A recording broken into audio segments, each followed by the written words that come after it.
Okay, so we have a cosecant function here.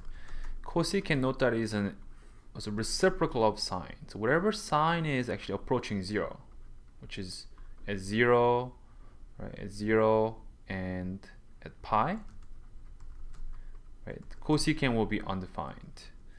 So it's because we're integrating up to pi, this is an improper integral, right? Because the cosecant function, right, will approach infinity. Okay, will approach positive infinity. Okay, so of course we know, right, the antiderivative of cosecant is ln of cosecant x plus cotangent of x. Actually, oops, cosecant of x is minus cotangent of x. Okay, so in here we gotta insert, t pi over 2 to t, because, and we replace it with t because this is gonna be improper, right? We're not gonna be able to plug in pi, so I'm gonna say t is approaching pi here. Okay, so let's get the expression in terms of t first. So we have ln of, right, cosecant of t minus cotangent of t minus ln of, so cosecant of pi over 2, right, cosine of pi over 2 is 1, so that's going to be also 1, and cotangent of pi over 2 is going to be 0. Okay, it's because tangent of pi over 2 is approaching infinity as we're approaching pi over 2. Right, here's pi over 2.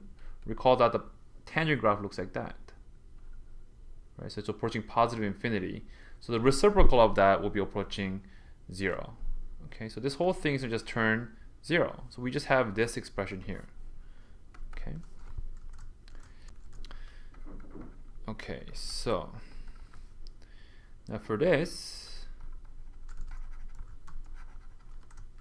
let's convert it into sine and cosine. Okay, so we have 1 over sine of t. We have a cosine of t minus sine of t. Okay.